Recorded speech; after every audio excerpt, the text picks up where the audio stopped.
দুবাইয়ের মসজিদ। সামনে এটা হচ্ছে ওজোখানা, এটা হচ্ছে বাইরের ওজোখানা। এখানে এটা হচ্ছে ওজোখানার ঘর, এখানে টয়লেট আছে। আর এগুলো হচ্ছে পার্কিং, গাড়ি রাখার স্পেশাল পার্কিং এরিয়া। একটু গার্ডেন আছে,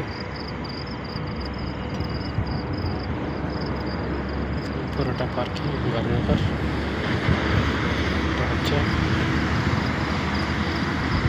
মসজিদ, মসজিদটা সত্যি অনেক সুন্দর।